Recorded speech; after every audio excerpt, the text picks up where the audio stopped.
പിതാവിന്റെയും പുത്രന്റെയും പരിശുദ്ധാത്മാവിന്റെയും നാമത്തിൽ ആമേൻ. അമ്മേ പരിശുദ്ധ അമ്മേ, അമ്മേ പരിശുദ്ധ ദൈവമാതാവേ, കൃപാസനത്തിലൂടെ ഞങ്ങളുടെ ദേശത്തിനും അമ്മ മധ്യസ്ഥം തേടി തന്ന എല്ലാ അനുഗ്രഹങ്ങൾക്കും കൃപകൾക്കും ഞങ്ങളിപ്പോൾ ഹൃദയം നിറഞ്ഞ നന്ദി പറയുന്നു. അമ്മേ പരിശുദ്ധമ്മേ, ദൈവമാതാവേ, 2004 ഡിസംബർ 7 ഉച്ചകഴിഞ്ഞ് 2:30 കൃപാസനത്തിൽ സംഭവിച്ച അമ്മയുടെ പ്രത്യക്ഷപ്പെടലിനെ കുറിച്ച് തിരുസഭയ്ക്ക് സമർപ്പിച്ചിരിക്കുന്ന പഠനരേഖകളുടെ സഭാത്മകമായ പഠനം ആരംഭിക്കുവാൻ ഞങ്ങൾ പ്രാർത്ഥിക്കുന്നു.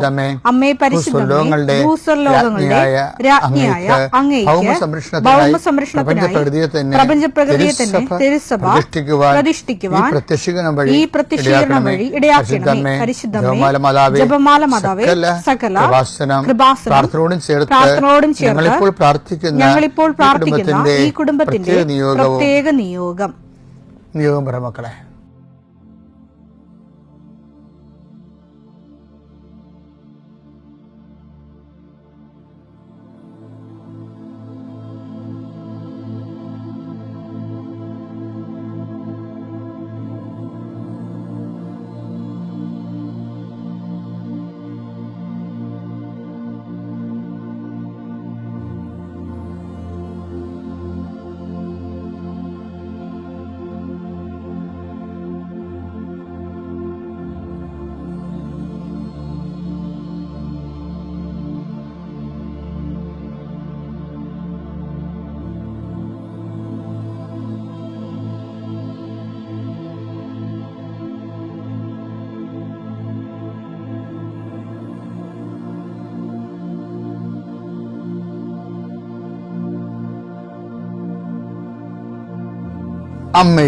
അമ്മയുടെ പ്രത്യക്ഷീകരണത്തിന്റെ ഈ അനുഗ്രഹവേളയിൽ ഞങ്ങൾക്ക് സാധിച്ചു തരുവാൻ കനിയണമേ.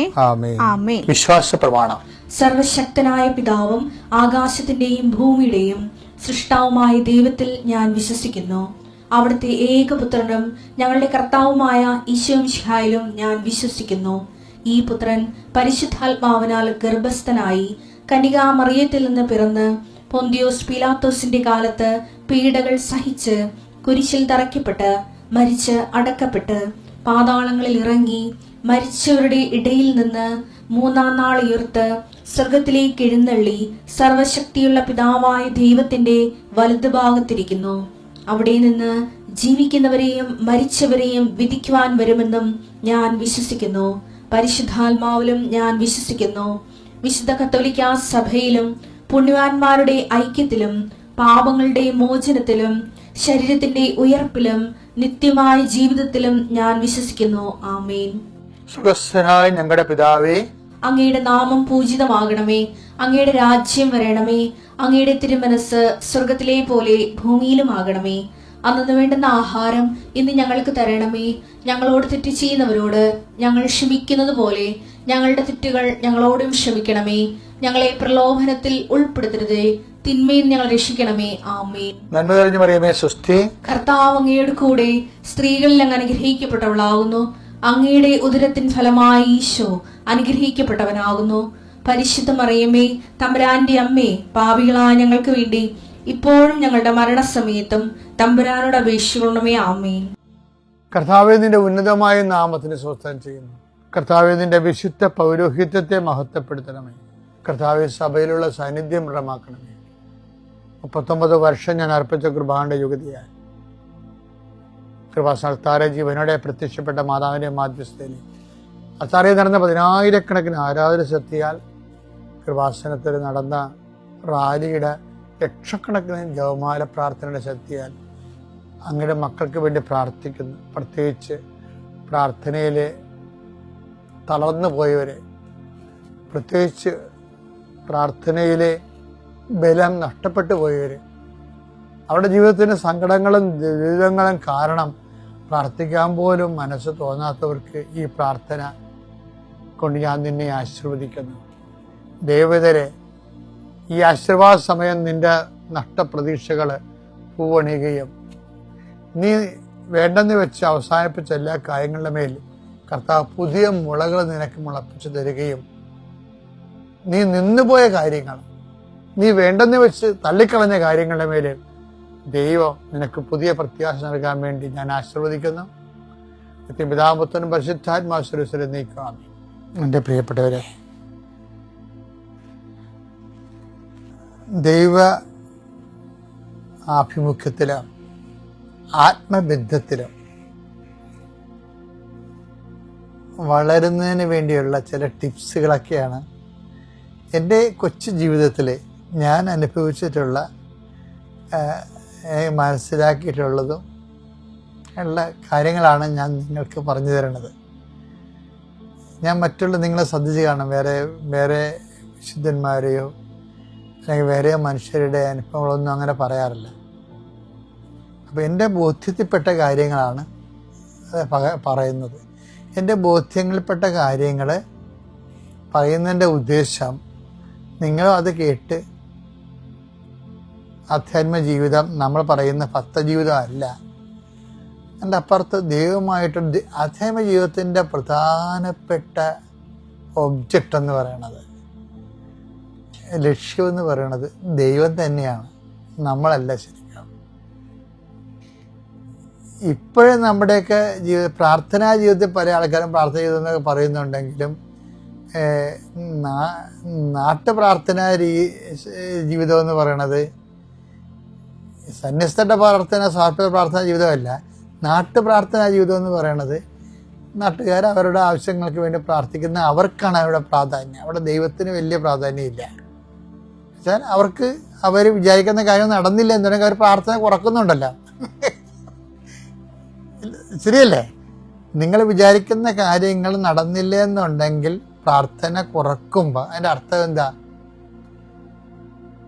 അവിടെ ആ പ്രാർത്ഥനാ ജീവിതത്തിൽ നിങ്ങൾക്കാണ് പ്രാധാന്യം എന്നാണ് എൻ്റെ അർത്ഥം. ദൈവത്തിന് രണ്ടാം സ്ഥാനമേ ഉള്ളൂ. അപ്പം അത് എപ്പോഴും ഇതിനകത്ത് പ്രാർത്ഥനാ ജീവിതത്തിൻ്റെ, നാട്ടു പ്രാർത്ഥനാ ജീവിതത്തിൻ്റെ അപകടം അത് തന്നെയാണ്. കാര്യം ദൈവത്തിന് ഈ ഉടായിപ്പ് അറിയാം. കാര്യം നിങ്ങൾ അനുഗ്രഹം കൊടുത്തില്ല എന്നുണ്ടെങ്കിൽ നിങ്ങൾ കള്ളന്മാർ ചവിട്ടും എന്നൊക്കെ അറിയാം. അപ്പം ദൈവത്തിന് നമ്മളെ വിശ്വസിക്കാൻ പറ്റുന്നില്ല. അതൊരു വല്ലാത്തൊരു ട്രാജഡിയാണ്. യോഹന്നാൻ 2:24 യേശുവാകട്ടെ അവരെ വിശ്വസിച്ചില്ല. കാരണം അവരെല്ലാം അറിഞ്ഞിരുന്നു. മനുഷ്യനെ പറ്റി ആരുടെയും സർട്ടിഫിക്കറ്റ് അവന് ആവശ്യമായിരുന്നില്ല. മനുഷ്യനിലുള്ളത് എന്താണെന്ന് അവൻ വ്യക്തമായി അറിഞ്ഞിരുന്നു. വളരെ ക്രിസ്റ്റൽ ക്ലിയർ ആയിട്ട് അറിയാവുന്ന. അതുകൊണ്ട് തന്നെയാണ് പല പ്രാർത്ഥനകൾക്കും ദൈവത്തേക്കാൾ പ്രാധാന്യം നമ്മൾക്ക് വരുന്നുണ്ട്. ഇനി ഇതിനെ അട്ടിമറിക്കാൻ, ഇതിനെ അതിജീവിക്കാനുള്ള മാർഗം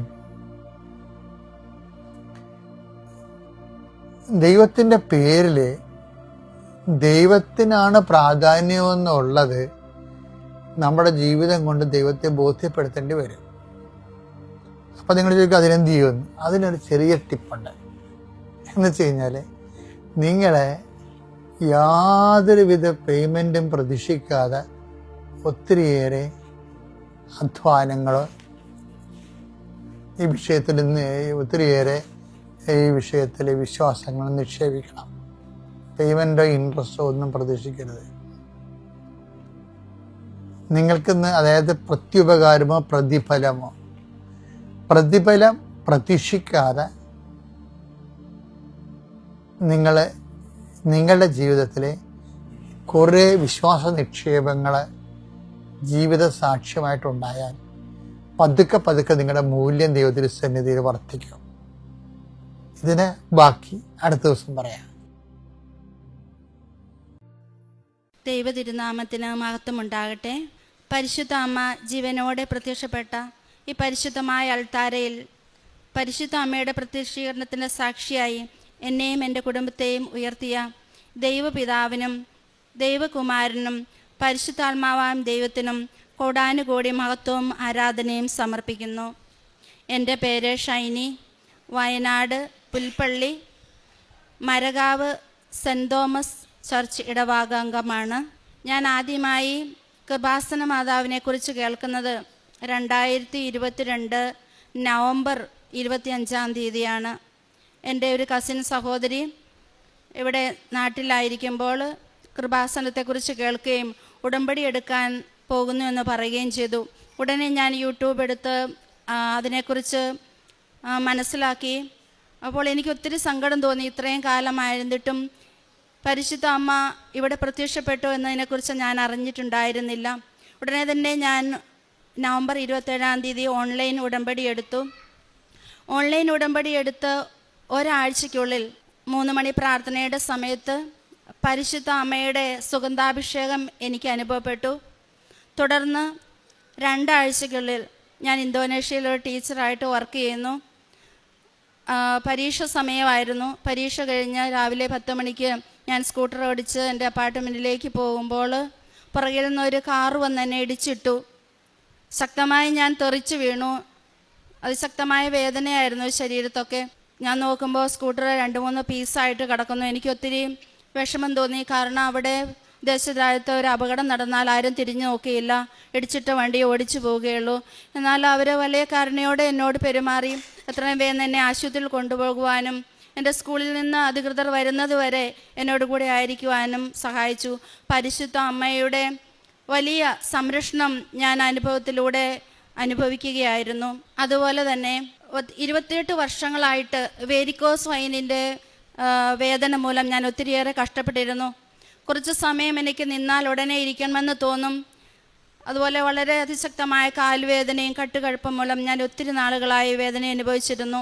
അങ്ങനെ ഇരിക്കെ 6 മാസത്തിന് ശേഷം ഞാൻ 2023 മെയ് 28 തീയതി ഇവിടെ വന്ന് തീർത്ഥാടന ഉടമ്പടി എടുത്തു. ഉടമ്പടി വസ്തുക്കൾ വിശ്വാസപൂർവ്വം ഉപയോഗിക്കുകയും മുടങ്ങാതെ കൃപാസന പ്രദക്ഷിണ പ്രാർത്ഥന ചൊല്ലി ഉടമ്പടി തൈലം പൂശുകയും വെഞ്ചരിച്ച ഉപ്പ് കഴിക്കുകയും ആ നിരന്തരമായ പ്രാർത്ഥനയും വഴി എനിക്ക് എൻ്റെ ആ വേരിക്കോസ് വെയിന് മൂലമുള്ള ആ വേദന പൂർണ്ണമായിട്ടും സുഖപ്പെട്ടു. ഇപ്പോൾ എത്ര സമയം നിന്നാലും എനിക്ക് യാതൊരു കാല് കട്ടുകഴപ്പോ വേദനയോ ഒന്നും അനുഭവിക്കാറില്ല. പരിശുദ്ധ അമ്മ വഴി ഈശോ ചെയ്തു തന്ന ഈ വലിയ സൗഖ്യത്തിന് ഞാൻ ഒത്തിരിയേറെ നന്ദി പറയുന്നു. അതുപോലെ തന്നെ 27 വർഷമായിട്ട് എനിക്ക് എല്ലാ മാസവും സൈനസൈറ്റിസിൻ്റെ ബുദ്ധിമുട്ട്, ടോൺസിലൈറ്റ്സ്, ഒരു ജലദോഷം വന്നാൽ മൂക്കടച്ചിട്ട് ശ്വാസം മുട്ടി ഉറങ്ങാൻ വളരെ ബുദ്ധിമുട്ടായിരുന്നു.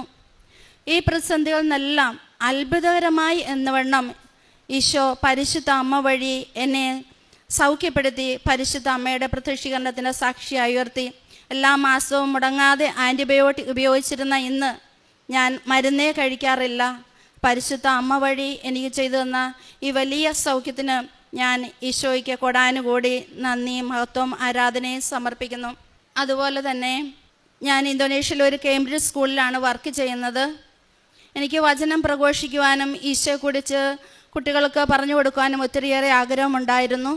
അങ്ങനെയിരിക്കെ 3-ാം ക്ലാസ് മുതൽ +2 വരെയുള്ള കുട്ടികൾക്ക് അവിടെ കൂടുതലും കാത്തലിക് സ്റ്റുഡൻസ് കുറവാണ്. എന്നാൽ എന്നോട് ചോദിച്ചു അവർക്ക് വേദപാഠം പഠിപ്പിക്കാവോന്ന്. ഞാൻ സന്തോഷപൂർവ്വം സ്വീകരിച്ചു. അവിടെ അവരുടെ കുടുംബങ്ങളിലൊന്നും ജപമാല പ്രാർത്ഥനയില്ല, കുരിശുവരെയൊന്നുമില്ല. അപ്പം ഞാൻ കുട്ടികളോട് ചോദിച്ചു ആഴ്ചയിൽ ഒരു ദിവസം ആ കുട്ടികൾക്ക് വചനം പറഞ്ഞു കൊടുക്കുവാനും പരിശുദ്ധ അമ്മയുടെ മധ്യസ്ഥ ജപമാല ചൊല്ലി പ്രാർത്ഥിക്കുവാനും ഞങ്ങൾ തുടങ്ങി. അത്ഭുതകരമാം എന്നവണ്ണം തന്നെ എനിക്ക് ബോധ്യമായി. കുട്ടികളുടെയൊക്കെ ജീവിതത്തിൽ ഒത്തിരിയേറെ മാറ്റങ്ങൾ വന്നു. പിന്നെ എല്ലാ ആഴ്ചയും അവർ ജപമാല കൊണ്ടുവരും. മുടങ്ങാതെ ഞങ്ങളങ്ങനെ പ്രാർത്ഥനയൊക്കെ ആയിട്ട് തുടങ്ങുന്നു. പരിശുദ്ധ അമ്മ വഴി ഈശോയെ ഈ കുഞ്ഞുങ്ങളിലേക്ക് കർത്താവിൻ്റെ വചനവും ജപമാല ഭക്തിയും ഒക്കെ പ്രചരിക്കുവാനായിട്ട് പാപിയായ എന്നെ തിരഞ്ഞെടുത്ത് ഉപയോഗിച്ചതിനെ ഓർത്ത് ഞാൻ പരിശുദ്ധ അമ്മ വഴി ഈശോയ്ക്ക് നന്ദി പറയുന്നു. എൻ്റെ ആത്മീയ ജീവിതത്തിൽ ഒത്തിരിയേറെ അനുഗ്രഹങ്ങൾ ഉണ്ടായി. ഇത്രയും കാലമായിട്ട് മുടങ്ങാതെ പരിശുദ്ധ കുർബാനയിൽ പങ്കെടുക്കാനുള്ള ഒരു ഭാഗ്യം എനിക്കുണ്ടായിരുന്നില്ല. ഞാൻ ഉടമ്പടി എടുത്ത് 2 ആഴ്ചയ്ക്ക് ശേഷം, അതും കർത്താവിൻ്റെ ഒരു ഇടപെടലാണെന്ന് ഞാൻ തിരിച്ചറിയുന്നു. ദേവാലയത്തിൽ നിന്ന് 1/2 മണിക്കൂർ ദൂരെയായിരുന്നു ഞാൻ താമസിച്ചിരുന്നത്. എന്നാൽ അത്ഭുതകരമാം എന്നവണ്ണം എൻ്റെ സ്കൂളിൻ്റെ കോമ്പൗണ്ടിലേക്ക് തന്നെ എനിക്ക് താമസം മാറുവാനും 2022 ഡിസംബർ മാസം മുതൽ ഇന്ന് വരെ മുടങ്ങാതെ എന്നും പരിശുദ്ധ കുർബാനയിൽ പങ്കെടുത്ത് ഈശോയെ ഹൃദയത്തിൽ സ്വീകരിച്ച് ആരാധിക്കുവാനുള്ള ഭാഗ്യം പരിശുദ്ധ അമ്മ എനിക്ക് ഒരുക്കി തന്നു. മാത്രമല്ല പലപ്പോഴും പരിശുദ്ധ അമ്മയുടെ സുഗന്ധാഭിഷേകം എൻ്റെ ജീവിതത്തിൽ അനുഭവിക്കുവാനും അമ്മ എൻ്റെ കൂടെയുണ്ട്, എപ്പോഴും എനിക്ക് സംരക്ഷകയായി എന്നെ അനുദിനം നിത്യരക്ഷയിലേക്ക് കൈപിടിച്ച് നടത്തുന്ന ഒരനുഭവം എൻ്റെ ജീവിതത്തിൽ അന്ന് മുതൽ ഇന്നോളം ഞാൻ അനുഭവിച്ചു കൊണ്ടിരിക്കുന്നു. എൻ്റെ കുടുംബത്തിലേക്ക് തിരിഞ്ഞു നോക്കുമ്പോൾ ക്ഷിപ്രകോപികളായും പരസ്പരം കലഹിച്ചും ഒക്കെ കഴിഞ്ഞിരുന്ന ഞങ്ങളുടെ ജീവിതത്തിൽ വളരെയധികം ശാന്തതയും സൗമ്യതയും ഞങ്ങൾക്ക് അനുഭവിക്കുവാൻ സാധിച്ചു. അത് ഞങ്ങൾ കുടുംബാംഗങ്ങളെല്ലാവരും ഇപ്പോൾ പങ്കുവയ്ക്കുന്നു. അത് ഞങ്ങളുടെ കഴിവുകൊണ്ടല്ല, പരിശുദ്ധ അമ്മ തിരുക്കുമാരനും ചോദിച്ചു തന്ന വലിയൊരു കൃപയും കരുണയുമാണെന്ന് ഞാൻ ഉറച്ചു വിശ്വസിക്കുന്നു. ഇന്നോളം മരണം വരെയും ഈ ഉടമ്പടി ജീവിതം നയിക്കുവാനും പരിശുദ്ധ അമ്മയിൽ വിളങ്ങി നിരുന്ന പുണ്യ സുഹൃതങ്ങളാൽ നിറഞ്ഞ് ഒരു വിശുദ്ധ ജീവിതം നയിക്കുവാനും ആണ് ഞാൻ ആഗ്രഹിക്കുന്നത്. മാത്രമല്ല, ഈ ഉടമ്പടി എടുത്തതിന് ശേഷം മുടങ്ങാതെ 8 മണിക്കാണ് ക്ലാസ്, 2 മണിയാകുമ്പോൾ ക്ലാസ് കഴിയും. ക്ലാസ് കഴിഞ്ഞ് വന്ന് രാത്രി വരെ മുടങ്ങാതെ സാക്ഷ്യങ്ങൾ കേൾക്കുവാനും വചനം വായിക്കുവാനും ആത്മീയ അനുഭൂതിയിൽ ഈശോയെ അനുഭവിച്ചറിയുവാനും തക്കവിധം പരിശുദ്ധ അമ്മ എന്നെ ഉയർത്തി ആ ചൈതന്യവും കൃപയും എൻ്റെ സുഹൃത്തുക്കളിലേക്കും സഹപ്രവർത്തകരിലേക്കും എൻ്റെ കുഞ്ഞുമക്കളിലേക്കും ഒക്കെ പങ്കുവെക്കാനും എനിക്ക് സാധിക്കുന്നു. ഇത്രയും അധികം അനുഗ്രഹങ്ങൾ എനിക്ക് തന്ന എൻ്റെ ഈശോയ്ക്ക് കൊടാനുകൂടി ഞാൻ നന്ദി പറയുന്നു. കർത്താവ് എന്നിൽ ചൊരിഞ്ഞ ഇത്രയേറെ അനുഗ്രഹങ്ങൾക്ക് ഞാൻ എന്ത് പകരം നൽകും? രക്ഷയുടെ പാനപാത്രം ഉയർത്തി ഞാൻ കർത്താവിൻ്റെ നാമം വിളിച്ചപേക്ഷിക്കും. അനവരതം അവിടുത്തെ പാടി സ്തുതിച്ച് നന്ദി പറഞ്ഞ് ആരാധിക്കും. Praise the Lord. ഞാൻ കർത്താവിനെ പാടി സ്തുതിക്കും. അവിടുന്ന് എന്നോട് അതിരറ്റ കരുണ കാണിച്ചിരിക്കുന്നു.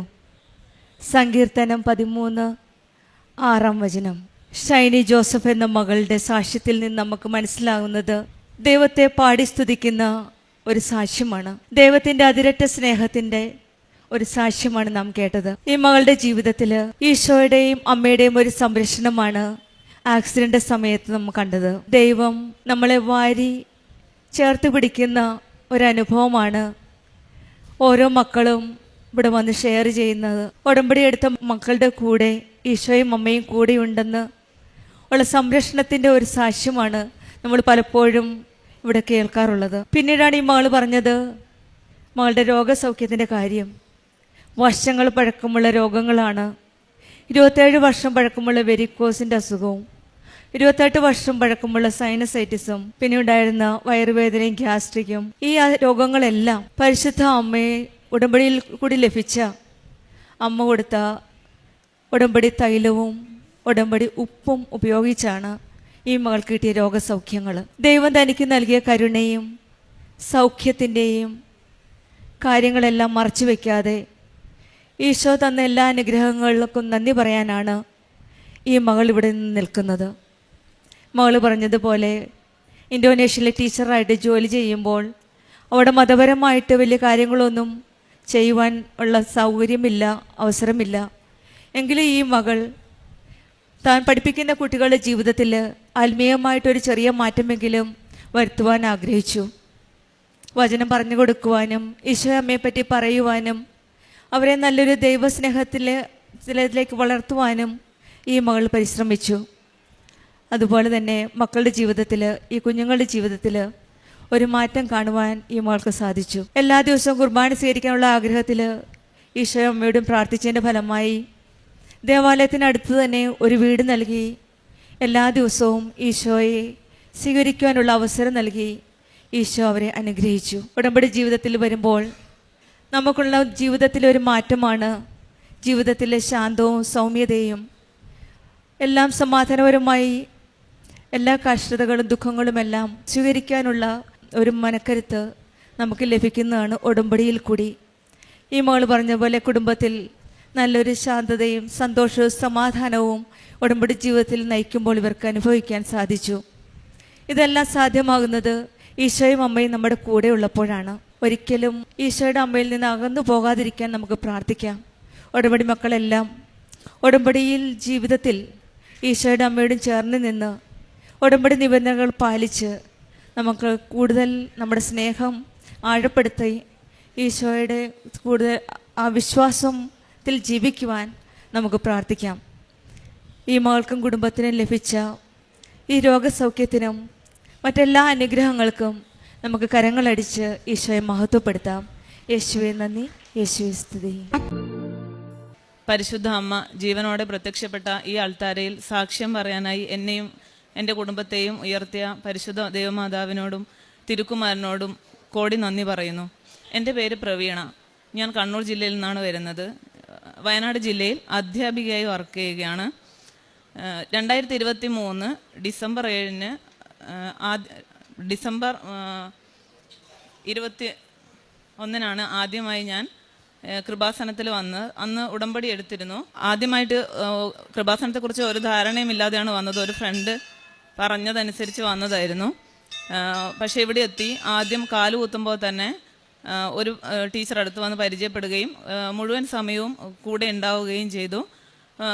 ഉടമ്പടി കാര്യങ്ങളെല്ലാം ചെയ്തിരുന്നെങ്കിലും അമ്മയുടെ സുഗന്ധാഭിഷേകം കിട്ടിയിരുന്നു. ജപമാലയോട് ഭയങ്കരമായിട്ടുള്ള ഒരു പാഷൻ വരികയും ബൈബിളൊക്കെ വായിക്കുമ്പോൾ വ്യക്തമായി മനസ്സിലാവുകയും ഒക്കെ ചെയ്തിരുന്നെങ്കിലും അത് കണ്ടിന്യൂ ഉടമ്പടി പുതുക്കിയില്ല. പിന്നെ 2024 ഡിസംബർ 21-നാണ് കഴിഞ്ഞ വർഷം വന്ന് ഞാനും മോളും കൂടി വന്ന് ഉടമ്പടി രണ്ടാമതും എടുത്തത്. ഞാൻ അധ്യാപികയായി ജോലി ചെയ്യുന്നതിന് മുമ്പ് കോർപ്പറേഷനിലായിരുന്നു ജോലി ചെയ്തിരുന്നത്. നല്ല പോസ്റ്റിൽ ജോലി ചെയ്തുകൊണ്ടിരുന്നപ്പം അവിടുന്ന് റെസിഗ്നേഷൻ തന്നിട്ടാണ് പുതിയൊരു അധ്യാപക ജോലിയിലേക്ക് പോയത്. അതിൽ ഒരുപാട് സാമ്പത്തികമായ നഷ്ടം ഉണ്ടായിരുന്നു. അങ്ങനെ ഹൈക്കോടതിയിലൊരു കേസ് നിലവിലുണ്ടായിരുന്നു. 2019 മുതൽ കേസ് നിലവിലുണ്ടായിരുന്നു. അതുകൊണ്ട് പ്രൊബേഷനൊന്നും ഡിക്ലെയർ ചെയ്തിരുന്നില്ല. സാമ്പത്തികമായിട്ട് ഒരുപാട് പ്രയാസങ്ങളുണ്ടായിരുന്നു. ഈ കാരണങ്ങൾ ആയിരുന്നു എനിക്ക് ഉടമ്പടി എടുക്കാൻ വേണ്ടി ഒന്നാമത് വന്നത്. പിന്നെ മോളുടെ അസുഖവും അവളുടെ കോഴ്സിൻ്റെ കാര്യങ്ങളും അങ്ങനെ കുറച്ച് കാര്യങ്ങളുണ്ടായിരുന്നു. ഉടമ്പടി എടുത്തു. ഏപ്രിൽ മാസം ആകുമ്പോഴത്തേക്കും തന്നെ മാതാവ് ഞാൻ മലപ്പുറം ജില്ലയിലായിരുന്നു ആദ്യം ജോലി ചെയ്തിരുന്നത്. അതുകൊണ്ട് തന്നെ 2 ജില്ലകളിലെയും പ്രൊബേഷൻ്റെ പേപ്പറുകൾ ശരിയാവാനുണ്ടായിരുന്നു. 1 വർഷത്തോളമായി മുടങ്ങിക്കിടക്കുന്നതായിരുന്നു. അങ്ങനെ ഓരോ ജില്ലയിലെയും പ്രൊബേഷൻ ഡിക്ലെയർ ചെയ്യുന്ന ഡേറ്റ് മാതാവ് പ്രാർത്ഥിക്കുമ്പോൾ കാണിച്ചു തരികയും ആ ഡേറ്റിന് തന്നെ പ്രൊബേഷൻ ഡിക്ലെയർ ആവുകയും ഏപ്രിൽ 1 ആകുമ്പോഴത്തേക്ക് എല്ലാ പേപ്പറുകളും ശരിയായി കിട്ടുകയും ചെയ്തു. മാർച്ച് മാസത്തിൽ ഞങ്ങൾ ഉടമ്പടി ആദ്യമായിട്ട് പുതുക്കാൻ വന്ന സമയത്ത് വരുമ്പം തന്നെ ഭയങ്കര അനുഗ്രഹങ്ങളായിരുന്നു. മാതാവിനോട് കണ്ണൂർ ജില്ലയിൽ നിന്ന് തന്നെ വരുന്നതായതുകൊണ്ട് ട്രെയിനിൽ തിരക്കായിരിക്കും. അപ്പം ഞങ്ങൾ പിന്നെ മാതാവിനോടത് പറഞ്ഞിരുന്നു. ഭയങ്കര ക്ഷീണിക്കും, ഇവിടെ വന്ന് ഉറങ്ങിപ്പോകും എന്നൊക്കെ ഒരു സങ്കടം പറഞ്ഞിരുന്നു. വരുമ്പം തന്നെ ഞങ്ങൾ ട്രെയിനകത്ത് നിൽക്കുമ്പോൾ അന്ധനായ ഒരു ആൾ വന്നിട്ട് അദ്ദേഹത്തിൻ്റെ കോച്ച് ട്രെയിൻ എത്തിക്കഴിഞ്ഞാൽ ഒന്ന് അവിടെ കൈപിടിച്ച് കയറ്റിത്തരാമോ എന്ന് ചോദിച്ചു. ഞങ്ങൾ 2 പേരും കൂടി അവിടെ കയറ്റി കൊടുത്തു. തൊട്ടിപ്പുറത്ത് കണ്ട കോച്ചിൽ കയറി. അപ്പോൾ അവിടെ ഇഷ്ടംപോലെ സീറ്റ് ഉണ്ടായിരുന്നു. സുഖമായിട്ട് ഇവിടെ വന്നു. ഉടമ്പടി പുതുക്കി കഴിഞ്ഞ് ആദ്യം തന്നെ ഹസ്ബൻഡിനെ വിളിച്ചപ്പം എന്നോട് പറഞ്ഞത് 1 വർഷമായിട്ട് റബ്ബറിൻ്റെ മരം കച്ചവടം ചെയ്യാൻ വേണ്ടി നടക്കുന്നുണ്ടായിരുന്നു. ആരും വന്നിട്ട് ശരിയാവുന്നുണ്ടായിരുന്നില്ല, പൈസയൊന്നും ഒക്കുന്നുണ്ടായിരുന്നില്ല. ഹസ്ബൻഡ് ആദ്യം തന്നെ പറഞ്ഞത് രാവിലെ തന്നെ ഒരാൾ വിളിച്ചു, അഡ്വാൻസ് എടുത്തിട്ട് ആണ് വന്നത്, റബ്ബർ മരം നോക്കി, അത് കച്ചവടമായി എന്നാണ് പറഞ്ഞത്. ഞാനും മോളും ഉടമ്പടിയിൽ പുതുക്കാൻ വന്നപ്പോൾ എഴുതിയത് മാതാവ് ഞങ്ങളുടെ കൂടെ വരണം എന്നായിരുന്നു. ഞങ്ങളന്ന് പോകുമ്പോൾ 4 സ്ഥലത്ത് മഴവില്ല് കണ്ടു. അമ്മ കൂടെ തന്നെ ഉണ്ടായിരുന്നു. തിരിച്ച് പിറ്റേ ദിവസം ഞങ്ങൾ 2 പേരും കൂടി സമ്പൂർണ്ണ ജപമാല ചൊല്ലിയപ്പോൾ ഒരു മെഴുകുതിരി മുഴുവൻ ഉരുകി മാതാവിൻ്റെ രൂപമായിട്ട് ഞങ്ങൾക്ക് തന്നു. അതിപ്പോഴും വീട്ടിലുണ്ട്, ഞങ്ങൾ പ്രാർത്ഥിക്കുന്നിടത്തുണ്ട്. പ്രൊബേഷൻ്റെ പേപ്പറുകൾ ശരിയായി, സാമ്പത്തിക പ്രയാസങ്ങൾ കുറേ മാറിക്കിട്ടി. ഉടമ്പടി പുതുക്കിയിട്ട് പോകുമ്പോൾ ഞാനിവിടുന്ന് മാതാവിൻ്റെ ഒരു കീ ചെയിൻ വാങ്ങിച്ചിരുന്നു. മാതാവ് എപ്പോഴെങ്കിലും എനിക്ക് വണ്ടി തരുമ്പോൾ ഉപയോഗിക്കാനുള്ളതാണെന്ന് പറഞ്ഞിട്ടാണ് പോയത്. അപ്പോൾ കുറച്ച് പൈസ കയ്യിൽ വന്നു. അപ്പോൾ മാതാവിനോട് ഞാൻ പറഞ്ഞു, ഈ പൈസ എങ്ങനെ ചിലവാക്കണം എന്നുള്ളത് മാതാവ് തീരുമാനിച്ചു തരണം. എപ്പോഴും ഞാനാണ് തീരുമാനങ്ങൾ എടുക്കാറുള്ളത്, അതെപ്പോഴും പലപ്പോഴും പാളി പോവാറുണ്ട്. ഇത് മാതാവ് തന്നെ ഡീൽ ചെയ്താൽ മതി എന്ന് പറഞ്ഞു. അപ്പം വണ്ടി വാങ്ങാമെന്നുള്ളൊരു പ്ലാനിൽ മുറ്റം റെഡിയാക്കാൻ തുടങ്ങി. അത് പൈസ തികയില്ല എന്നൊക്കെ വിചാരിച്ചെങ്കിലും ആ പൈസ ഏറ്റവും നന്നായി വിനിയോഗിക്കുന്ന രീതിയിൽ മുറ്റം കെട്ടുകയും അത് സിമെൻറ്റ് തേക്കുകയും ഒക്കെ ചെയ്തു. വീട് നല്ല വൃത്തിയായി. അത് കഴിഞ്ഞപ്പം ഞാൻ വണ്ടി ബുക്ക് ചെയ്യാൻ ആലോചിക്കാൻ തുടങ്ങി.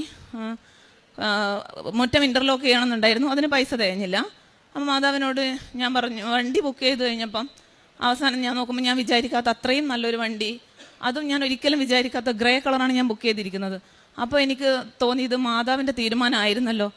മാതാവിനോട് ഞാൻ പറഞ്ഞു, മാതാവാണ് എന്നെ കൊണ്ട് ഈ വണ്ടി ഈ കളറിൽ ബുക്ക് ചെയ്യിച്ചതെങ്കിൽ എനിക്ക് മുറ്റം ചെയ്യാനുള്ള പൈസ കൂടി, ഇൻ്റർലോക്ക് ചെയ്യാനുള്ള പൈസ കൂടി മാതാവ് തരണം. അത് വേറെ ഏതെങ്കിലും തരത്തിൽ തരണ്ട, വണ്ടിയുടെ ഷോറൂമിൽ നിന്ന് തന്നെ എനിക്ക് ആ പൈസ കുറച്ച് കിട്ടണം എന്ന് പറഞ്ഞു. കുറച്ച് ദിവസം കഴിഞ്ഞപ്പോൾ പുതിയൊരു വാർത്ത വന്നു, GST കുറയാൻ പോവാണ്, വണ്ടികൾക്ക് വില കുറയുന്നുണ്ട് എന്നൊരു വാർത്ത വന്നു. ഓണത്തിൻ്റെ റിഡക്ഷനും വന്നു. അങ്ങനെ ഏകദേശം 1 ലക്ഷം രൂപയോളം തന്നെ ഞാൻ എടുക്കാൻ ഉദ്ദേശിക്കുന്ന വണ്ടിയിൽ കുറവ് വരികയും എനിക്ക് മുറ്റം ഇൻ്റർലോക്ക് ചെയ്യാനുള്ള പൈസ കൂടി അതിൽ നിന്ന് മാതാവ് ആക്കിത്തരികയും ചെയ്തു. അതിൻ്റെ പേപ്പറുകളെല്ലാം കുറച്ച് ഡിലേ ആയിട്ടാണ് അത്രയും നീണ്ടു പോയ അവസാനം ഈ ഒരു സമയത്ത് തന്നെ മാതാവ് എന്നെ കൊണ്ട് കറക്റ്റായിട്ട് എടുപ്പിച്ചത്. അതുപോലെ ഉടമ്പടി നേർച്ച വസ്തുക്കൾ ഉപയോഗിച്ചിട്ട് ഒരുപാട് അസുഖങ്ങളൊക്കെ മാറിയിട്ടുണ്ട്. കണ്ണിന് സീരിയസ് ആയിട്ടുള്ള ഒരു അസുഖം എനിക്കുണ്ടായിരുന്നു. അത് മുമ്പ് 2019 ഒരു പള്ളിയിൽ പോയി പ്രാർത്ഥിച്ചു കഴിഞ്ഞപ്പം ഈശോ മാറ്റിത്തന്നതായിരുന്നു. പിന്നീട് കഴിഞ്ഞ മാസം പിന്നെയും അസുഖം ചെറുതായി വരാൻ തുടങ്ങി. 2-3 പ്രാവശ്യം ഡോക്ടറെ കാണിച്ചു. പിന്നെ എനിക്ക് മതിയായി. അപ്പം ഒരു ദിവസം ഹോസ്പിറ്റലിൽ പോകുന്നതിൻ്റെ തലേ ദിവസം കണ്ണിന് ഭയങ്കര ഡിസ്റ്റർബൻസ് തോന്നി. എന്തായാലും ഡോക്ടർ പറയും ഇത് പിന്നെയും കണ്ടിന്യൂ ചെയ്യണമെന്ന് പറയുന്നു മനസ്സിലായപ്പം തൈലം തൊട്ട് കണ്ണിൽ പ്രാർത്ഥിച്ചിട്ട് മാതാവിനോട് ഞാൻ പറഞ്ഞു, നാളെ ഡോക്ടർ എന്നോട് പറയണം ഇനി മരുന്നൊന്നും കണ്ടിന്യൂ ചെയ്യണ്ട, ഇത് മാറി എന്ന് പറയണം എന്ന് പറഞ്ഞു. പിറ്റേ ദിവസം ആശുപത്രി പോയി കഴിഞ്ഞപ്പോൾ അതേപോലെ തന്നെ ഡോക്ടർ എന്നോട് പറഞ്ഞു മാറി, ഇനി പ്രത്യേകിച്ച് ട്രീറ്റ്മെൻ്റ് ഒന്നും ചെയ്യേണ്ടതില്ല എന്ന് പറഞ്ഞു. അതുപോലെ മോൾക്ക് കിട്ടിയ സാക്ഷ്യങ്ങൾ മോള് പറയും. എൻ്റെ പേര് കൃഷ്ണ ഗൗതമി. ഞാൻ ഇതേപോലെ ഡിസംബർ 21 തീയതി 2024 ആദ്യമായിട്ട് ഉടമ്പടി എടുക്കുന്നത്. ഞാൻ +2 കഴിഞ്ഞ് എന്ത് ചെയ്യണമെന്ന് ഭയങ്കര കൺഫ്യൂസ്ഡ് ആയിരുന്നു. എന്ത് കോഴ്സ് എടുക്കണം എന്നുള്ളതിനെ പറ്റി വ്യക്തമായൊരു ധാരണയൊന്നും ഉണ്ടായിരുന്നില്ല. അങ്ങനെ ഒരു ധാരണ ഇല്ലാതെയാണ് ഞാൻ എൻജിനീയറിങ്ങിൻ്റെ JEE റിപ്പീറ്റിങ്ങിന് ചേർന്നത്. അപ്പം JEE അതൊരു പകുതി ഒക്കെ ആയപ്പോൾ തന്നെ എനിക്ക് മനസ്സിലായി, അതായത് ഇതെനിക്ക് പറഞ്ഞിട്ടുള്ളതല്ല. കാരണം കെമിസ്ട്രി ഫിസിക്സ് ഒക്കെ എനിക്ക് ഡീൽ ചെയ്യാൻ നല്ല ബുദ്ധിമുട്ടായിരുന്നു. പിന്നെ അതിൻ്റെ എക്സ്ട്രീം ആങ്സൈറ്റി, അതേപോലെ കുറേ ബുദ്ധിമുട്ടുണ്ടായി, സ്ട്രെസ്സും കാര്യങ്ങളൊക്കെ വന്നു. പഠിക്കാൻ പറ്റുന്നില്ല, പഠിക്കാനുള്ള കഴിവ് പോയോ എന്ന് വരെ ഞാൻ ചിന്തിച്ചു അതിലിടക്ക്. അപ്പം അമ്മ എന്നെ കൂട്ടി കുറേ കൗൺസിലിങ്ങിനൊക്കെ പോയി. പക്ഷേ വ്യക്തമായിട്ട് പിന്നെ ഇനി എന്തെടുക്കണം എന്നുള്ളതിനെ പറ്റി ഒരു ഡിസിഷൻ എടുക്കാൻ പറ്റിയില്ല. കാരണം ഒന്നാമത് ഞാൻ ഭയങ്കര ഡൗൺ ആയിപ്പോയി. അപ്പം വേറെ ഏതൊരു കോഴ്സ് എടുക്കുന്ന സമയത്തും ഇതും ഞാൻ ഡ്രോപ്പ് ചെയ്യുമെന്നുള്ളൊരു ഒറ്റ കോൺസ്റ്റൻറ്റ് നെഗറ്റീവ് തോട്ടായിരുന്നു. അങ്ങനെ ഒരുപാട് കോഴ്സിനെ പറ്റി നോക്കിയെങ്കിലും എല്ലാത്തിൻ്റെയും എന്തെങ്കിലും നെഗറ്റീവ് ഞാൻ കണ്ടുപിടിച്ച് അത് അവോയ്ഡ് ആക്കി. ആ ടൈമിലാണ് ഞാൻ ഇവിടെ വന്ന് ഉടമ്പടി എടുക്കുന്നത്. അപ്പം ഉടമ്പടി എടുത്ത സമയത്ത് ഞാൻ പ്രാർത്ഥിച്ചത് ഒരു ചാപ്പലെങ്കിലും ഉള്ള, അല്ലെങ്കിൽ ഒരു പള്ളിയോ അല്ലേ ഉള്ളത് ഒരു കോളേജ് വേണമെന്നായിരുന്നു എൻ്റെ ആഗ്രഹം. അതേപോലെ എനിക്ക് പഠിക്കാൻ പറ്റിയ, എനിക്ക് ഏതാണ് കോഴ്സ് എന്ന് എനിക്ക് തന്നെ അറിയില്ലായിരുന്നു. അങ്ങനെ ഒരു നല്ലൊരു കോഴ്സും തിരഞ്ഞെടുക്കണമെന്ന് ഞാനിവിടുന്ന് പ്രാർത്ഥിച്ചു. അപ്പം ആദ്യമൊന്നും ഞാനങ്ങനെ ഭയങ്കര വിശ്വസിച്ചോ അല്ലെങ്കിൽ എനിക്ക് അങ്ങനെ വലിയ വിശ്വാസം ഉണ്ടായിരുന്നില്ല ആദ്യമായിട്ട് ഞാനിവിടെ വന്നപ്പം.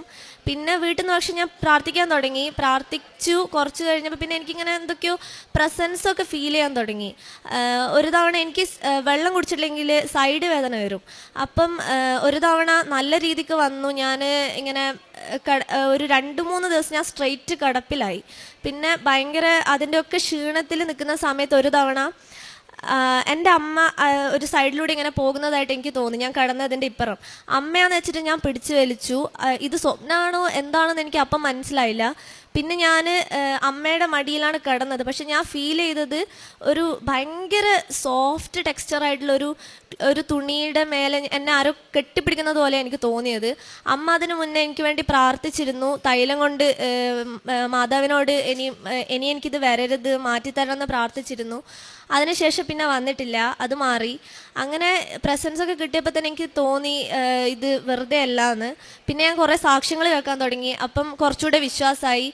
അങ്ങനെ ഇരിക്കെ ഒരു ദിവസം അമ്മ പറഞ്ഞു, നമുക്ക് പിറ്റത്തെ ദിവസത്തെ ഡെയിലി ബ്രെഡിന് ശേഷം ഇവർ അപ്ലോഡ് ചെയ്യുന്ന ഫസ്റ്റത്തെ സാക്ഷ്യത്തിൽ പറയുന്ന കോഴ്സ് എടുക്കാമെന്ന്. അങ്ങനെ സാക്ഷ്യം നോക്കിയ സമയത്ത് ഫസ്റ്റത്തത് എന്തോ ഒരു PG ഒക്കെ കഴിഞ്ഞതിന് ശേഷമുള്ള എക്സാമിനെ പറ്റിയായിരുന്നു. അപ്പം ഞാൻ ഇതിലും ഇല്ലേന്ന് വിചാരിച്ച് നിൽക്കുമ്പോൾ സെക്കൻഡ് നിയോഗമായിട്ട് ചേച്ചി പറഞ്ഞത് ആ ചേച്ചിയുടെ അനിയൻ്റെ BBA കോഴ്സിനെ പറ്റിയിട്ടായിരുന്നു. അങ്ങനെയാണ് ഞാൻ BBAനെ പറ്റി ചിന്തിച്ചത്. അങ്ങനെ അതിനെപ്പറ്റി ഒരു 1 വീക്ക് കൊണ്ട് ഞാൻ ഫൈനലൈസ് ചെയ്തു. എനിക്ക് കാര്യമായിട്ട് നെഗറ്റീവ്സ് ഒന്നും കിട്ടിയില്ല. പിന്നെ കോളേജ് അതേപോലെ സെൻറ്റ് ജോസഫ് ദേവഗിരിയിൽ ഇതേപോലെ തന്നെ നല്ലൊരു പള്ളിയുണ്ട്. അങ്ങനെ ഒരു കോളേജ് എനിക്ക് മാതാവ് തന്നെ സെലക്ട് ചെയ്ത് തന്നത്. ഒരു പ്രശ്നമില്ലാതെ സ്മൂത്തായിട്ട് അവിടേക്ക് ജോയിൻ ചെയ്യാൻ പറ്റി.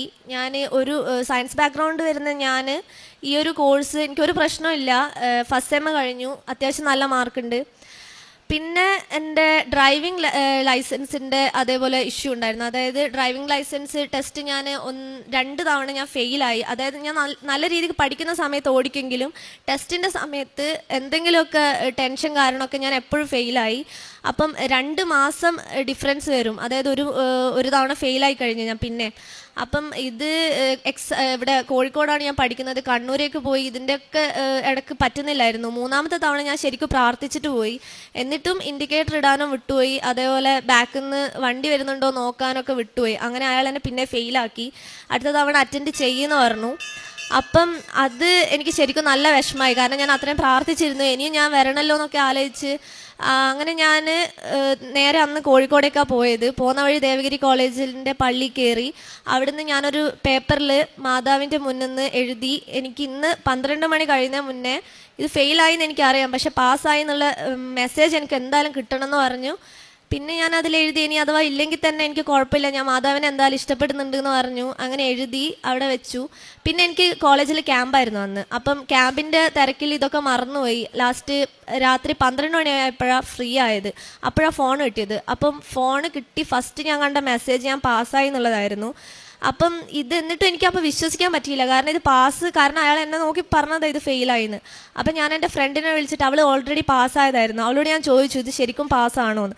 അപ്പോൾ അവൾ പറഞ്ഞു പാസ്സായിന്ന്. അങ്ങനെ not by merit but by grace എനിക്ക് പാസ്സാവാൻ കഴിഞ്ഞു. മോൾക്ക് 12 വയസ്സ് വരെ ഭയങ്കര ശ്വാസം മുട്ടലും അസുഖങ്ങൾ ഉണ്ടായിരുന്നു. പിന്നെ അത് മാറി കിട്ടിയതായിരുന്നു. ഉടമ്പടി എടുക്കാൻ വരുന്നതിന് കുറച്ച് മുന്നേ പിന്നെയും അലർജിയും ശ്വാസം മുട്ടലും വളരെ ശക്തമായി ഒരു പ്രാവശ്യം വന്നു. ഞാനതിൽ വളരെ വിഷമിച്ചിരുന്നു. അപ്പോൾ ഉടമ്പടിയിൽ ഞാനത് വെച്ചിരുന്നു. ഇവിടെ വന്ന് ഉടമ്പടി എടുത്തതിന് ശേഷം പിന്നെ ഒരിക്കലും മോൾക്ക് ആ അസുഖം ഉണ്ടായിട്ടില്ല. പൂർണ്ണമായിട്ടും മാതാവ് അത് മാറ്റിത്തന്നു. പിന്നെ അച്ഛൻ്റെ ഡെയിലി ബ്രെഡാണ് ജീവിതത്തിൽ ഏറ്റവും വലിയ അനുഗ്രഹം. എന്ത് പ്രശ്നം കൊണ്ട് രാത്രി ഉറങ്ങാൻ കിടന്നു കഴിഞ്ഞാലും പിറ്റേ ദിവസത്തെ രാവിലെ പ്രാർത്ഥനയിൽ അച്ഛൻ ആ ഒരു പ്രശ്നം പറഞ്ഞ് പ്രാർത്ഥിക്കുന്നുണ്ടാവും. ഞാൻ വീട്ടിൽ ഒരു തൊഴുത്തും ഒരു കാർ ഷെഡും പണിയണമെന്ന് വിചാരിക്കുന്ന സമയത്ത് ഒരാഴ്ചയോളം അച്ഛൻ ഡെയിലി അത് തന്നെ ഞങ്ങളോട് പ്രാർത്ഥിക്കാൻ പറഞ്ഞിട്ട് ഡെയിലി ബ്രെഡിൽ പറയുന്നുണ്ടായിരുന്നു. ആ സമയത്ത് അങ്ങനെ തന്നെ പറഞ്ഞതുപോലെ തന്നെ പ്രാർത്ഥിച്ചിട്ടുണ്ടായിരുന്നു. ഒരു പഞ്ചായത്തിൽ ഓഫീസിൽ ഒരു വില്ലേജിൽ ഒരു കടലാസ് കിട്ടണമെങ്കിലോ അല്ലെങ്കിൽ കോടതിയിൽ ഒരു കടലാസോ എന്തെങ്കിലും ഒരു പ്രശ്നം ഉണ്ടെങ്കിൽ അന്നത്തെ പ്രാർത്ഥനയിൽ അച്ഛൻ അത് പറയുന്നുണ്ടാവും. അത് അന്ന് തന്നെ ശരിയാവുകയും ചെയ്യും. ഭയങ്കര അനുഗ്രഹമാണ്. അതുപോലെ ബൈബിള് വായിക്കുമ്പോൾ വചനങ്ങൾ കിട്ടാറുണ്ട്. കേസിൻ്റെ കാര്യങ്ങളൊന്നും ശരിയായിട്ടില്ല, പക്ഷെ നിയോഗങ്ങൾക്ക് ഞാൻ വലിയ പ്രാധാന്യം കൊടുക്കാറില്ല. അതിനെക്കുറിച്ച് ആകുലതയുമില്ല. ജീവിതത്തിൽ ഇത്രത്തോളം സമാധാനമായിട്ട് ഇതുവരെ ജീവിച്ചില്ല. ഈ ഒരു വർഷ കാലയളവിൽ മാതാവും ഈശോയും ചെയ്തോളും, ഒന്നും ചിന്തിക്കേണ്ടതില്ല, ഏറ്റവും റിലാക്സ്ഡ് ആണ്. അതുപോലെ ആഗ്രഹം എന്താണെന്ന് വെച്ചാൽ ജീവിതകാലം മുഴുവൻ ഈശോയുടെയും മാതാവിൻ്റെയും ഇഷ്ടത്തിനനുസരിച്ച് മാത്രം ജീവിക്കണം എന്നുള്ളതാണ്. അവർക്ക് ഇഷ്ടമില്ലാത്ത ഒന്നും ചെയ്യാനോ അവരിൽ നിന്ന് അകന്നു പോകാനോ ഒരിക്കലും ഇടയാവരുത് എന്നതാണ് പ്രാർത്ഥന. നിയോഗങ്ങൾ വെക്കുമ്പോഴും ഉടമ്പടി പുതുക്കുമ്പോഴും പ്രത്യേകിച്ച് മാതാവിൻ്റെയും ഈശോയുടെയും ഇഷ്ടം നിറവേറട്ടെ എന്നാണ് ആഗ്രഹിക്കുന്നത്. പിന്നെ പത്രം വിതരണം ചെയ്യുന്നത് മിക്കപ്പോഴും ഞാൻ ബസ്സിൽ പോകുമ്പോൾ അടുത്തിരിക്കുന്നവരെ പരിചയപ്പെട്ട് സംസാരിച്ച് ഇതെല്ലാം പറഞ്ഞു കൊടുത്തിട്ടാണ് കൊടുക്കാറുള്ളത്. പത്രത്തിന് ഒന്ന് വിശ്വാസ പ്രമാണം ചൊല്ലി തൈലമൊക്കെ തേച്ച് വചനമൊക്കെ എഴുതിയിട്ടാണ് കൊടുക്കുക. മിക്കപ്പോഴും പിന്നെ നമ്മൾ പ്രത്യക്ഷീകരണ പ്രാർത്ഥന കൈകൊണ്ട് എഴുതി അതിൽ പിൻ ചെയ്ത് വെക്കും. കാരണം ചിലരൊന്നും പ്രാർത്ഥന എന്താണെന്ന് അറിയാത്തതുകൊണ്ട് അത് കണ്ടിന്യൂ ചെയ്യാൻ അല്ലെങ്കിൽ തുടങ്ങാൻ കൂട്ടാക്കില്ല എന്നുള്ളത് കൊണ്ട് അങ്ങനെ ചെയ്യാറുണ്ട് പറ്റുന്നത്രയും. പിന്നെ ചില ഉപ്പ് വേണമെന്ന് തോന്നുന്നവർക്ക് ഉപ്പും മറ്റും കൊടുക്കാറുണ്ട്. വെറുതെ ആർക്കെങ്കിലും അങ്ങനെ കൊടുത്ത് പോവാറില്ല, പറഞ്ഞിട്ടേ കൊടുക്കാറുള്ളൂ. കാരണം റിജക്റ്റ് ചെയ്യുന്നതും അല്ലെങ്കിൽ പത്രം എവിടെയെങ്കിലും ഇടുന്നതും ഭയങ്കര സങ്കടമുള്ള കാര്യമാണ്.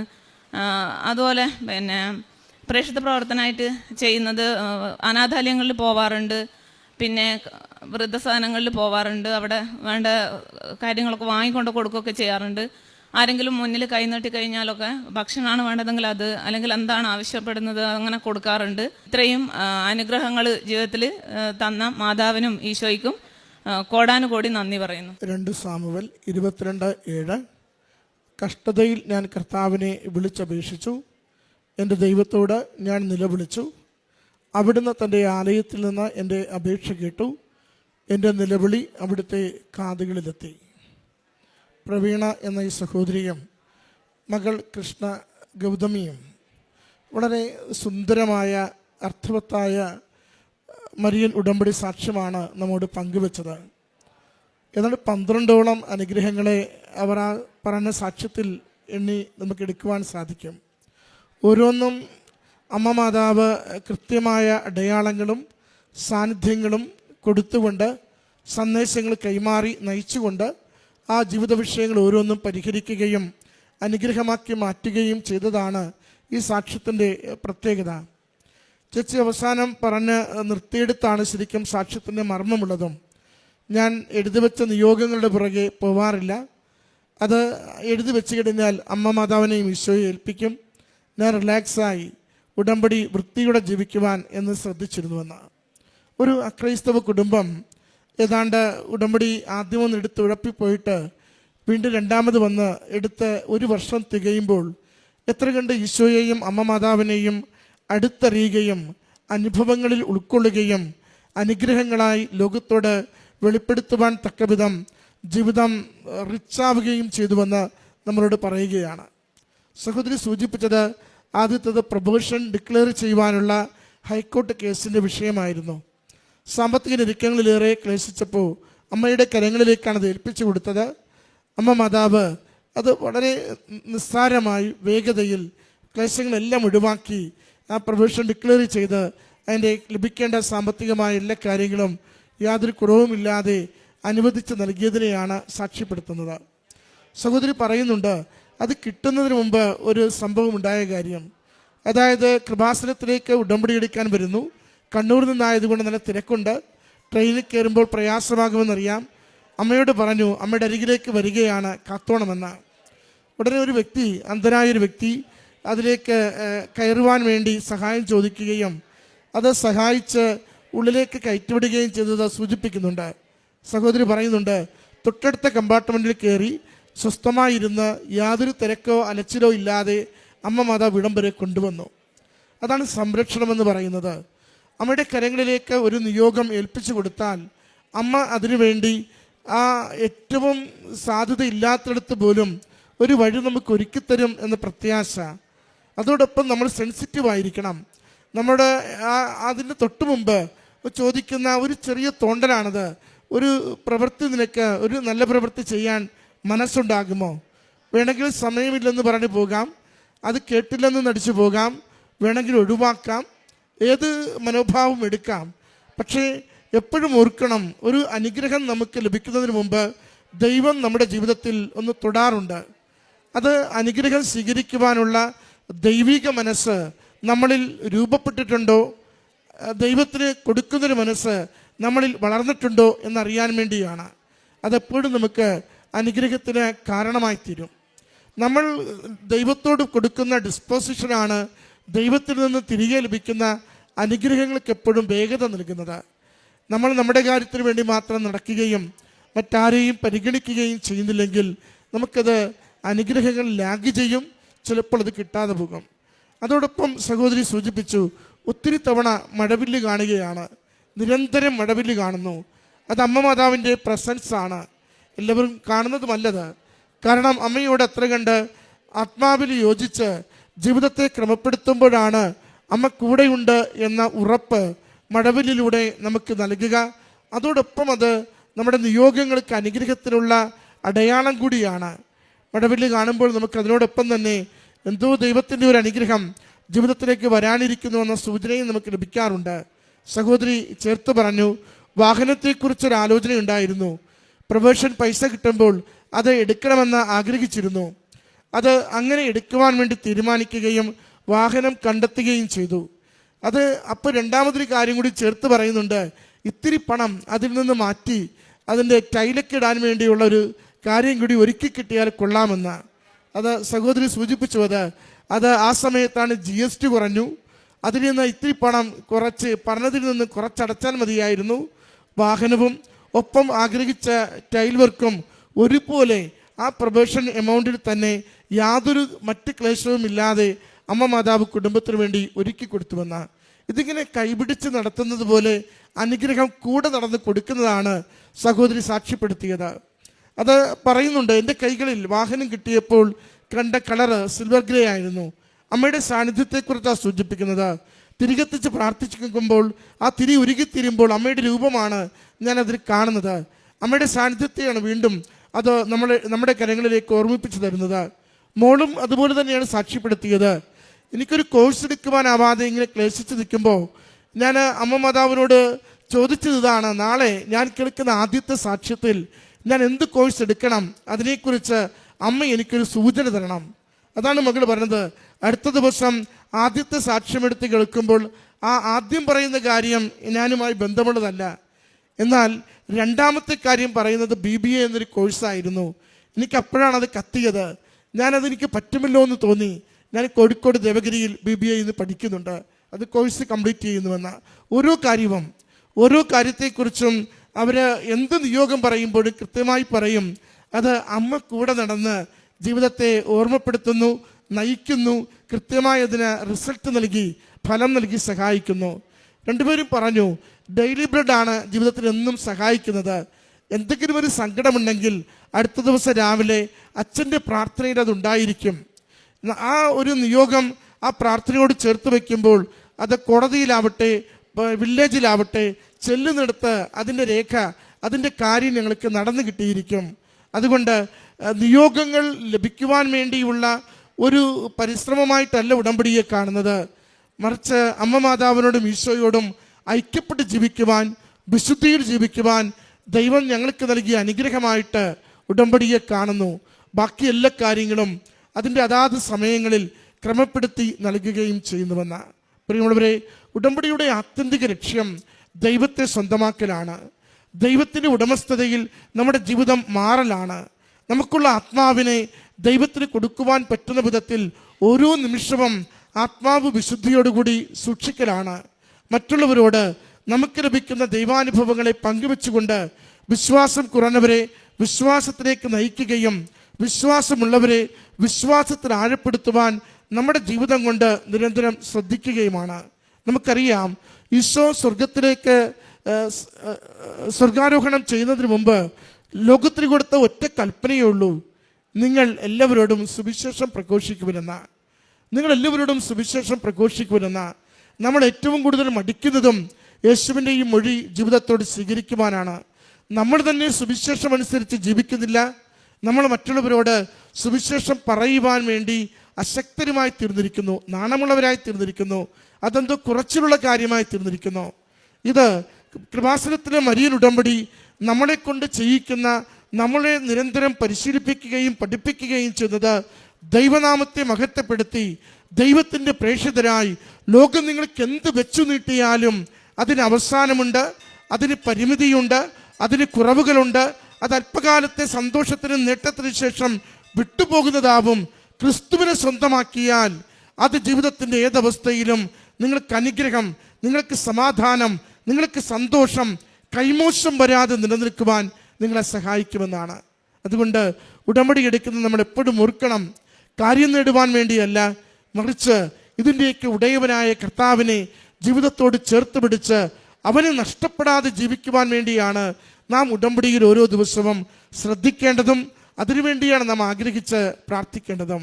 ഈ കുടുംബത്തിന് അമ്മ മാതാവിലൂടെ ഈശോയുടെ ലഭിച്ച നിരവധിയായ അനുഗ്രഹങ്ങൾക്ക്, ആത്മീയ ബോധ്യങ്ങൾക്ക്, ദൈവ സാന്നിധ്യത്തിന് എല്ലാം നന്ദി പറഞ്ഞുകൊണ്ട് കരങ്ങളടിച്ച് ഈ സാക്ഷ്യം നമുക്ക് സമർപ്പിക്കാം.